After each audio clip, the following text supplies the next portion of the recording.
la deuxième langue vivante d'Héloïse, c'est la culture. Je pensais que vous alliez dire le corse, je vais vous dire pas du tout. On va traverser la Méditerranée avec vous, Héloïse, et vous nous emmenez en Corse pour un festival de cinéma pas comme les autres. Festival di un film Lama. Là, je viens de parler en corse, au cas où vous n'auriez pas remarqué. En français, ça donne le festival du film de Lama.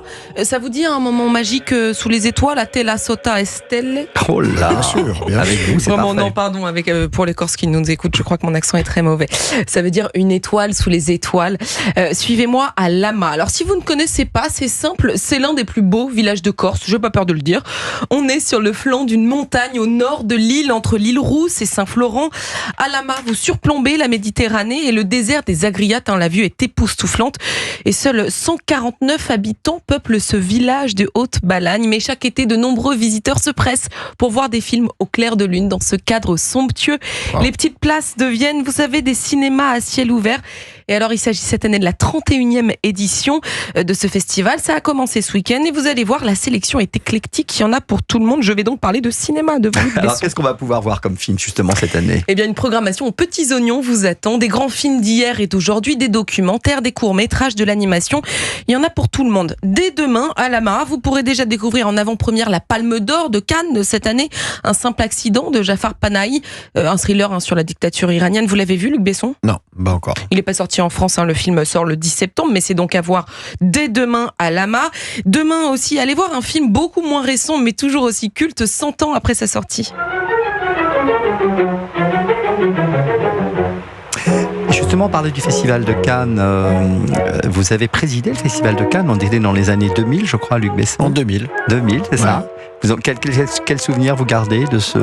Génial, c'était l'époque du président Gilles Jacob, qui était un homme merveilleux, qui a tenu le festival pendant une 50aine d'années, que j'adorais.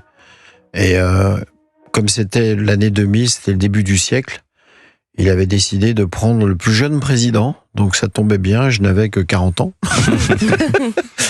Et non, c'est un moment merveilleux. Vraiment.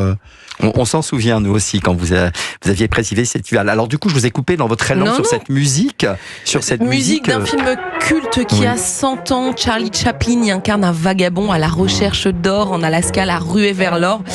Alors, petite anecdote, est-ce que vous vous rappelez de la scène où Chaplin fait bouillir sa chaussure pour la manger comme un mets très délicat? Eh bien, sachez que cette scène a demandé 65 prises et que la chaussure en question qui mange réellement, en fait, elle était faite de réglisse. Même les clous étaient en bonbons. Ce film est projeté demain soir à Lama à 21h15. Et si vous êtes plutôt des amateurs de frissons, voire d'horreur, j'ai pour vous un film vieux de 50 ans qui a fait son petit effet à l'époque. Les Dents de la Mer. Eh ben oui. Film réalisé en 75 par un petit gars de 26 ans, Steven Spielberg. Rien de très impressionnant puisque vous, Luc Besson, vous avez 23 ans quand sort votre premier film, Le Dernier Combat. Vous avez 20 ans au moment où vous le réalisez, à peu près la vingtaine. On n'est pas tous égaux dans la vie, Roland. Les Dents de la Mer, donc ce sera projeté mercredi soir à Lama. Si ça vous empêche de vous baigner dans la mer après, je vous rappelle qu'aujourd'hui, seules 10 attaques de requins par an sont mortelles dans le monde, environ. C'est pas beaucoup. Dont 0 en Corse. Dont 0. Ah, ça, je suis pas allé vérifier. Et justement, Spielberg a une rencontre absolument incroyable avec Spielberg.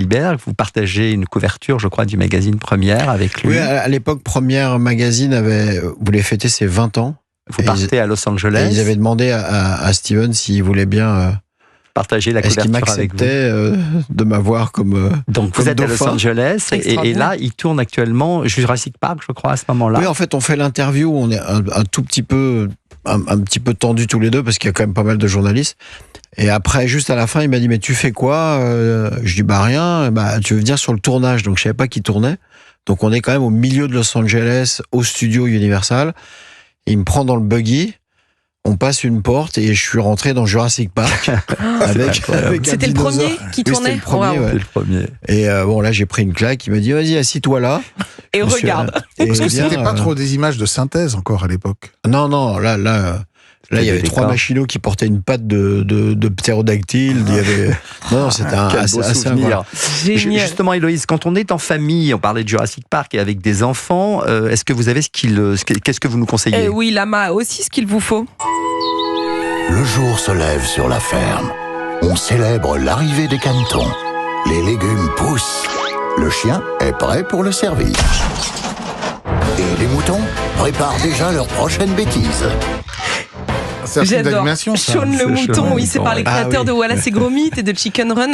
Eh bien, sachez que Shaun, nouvelle anecdote, est déjà allé dans l'espace pour de vrai. En 2022, une marionnette de Shaun le mouton a été envoyée à bord de la mission Artemis 1 de la NASA autour de la Lune en tant qu'ambassadeur de la mission. Vous pourrez retrouver Shaun le mouton, La ferme en folie et l'incroyable Noël de Shaun le mouton jeudi soir. Bon, pour plus d'infos sur la programmation, rendez-vous sur festilama.org. Il faut prendre vos billets en ligne, c'est seulement 8 € la projection et le cadre vaut vraiment le coup, Roland. Oui, et pour plus d'infos, on va sur festilama.org, je crois. C'est ça, Hein, festilama.org. Très bien. Merci beaucoup, Héloïse, Je vous en prie. pour ces bons renseignements.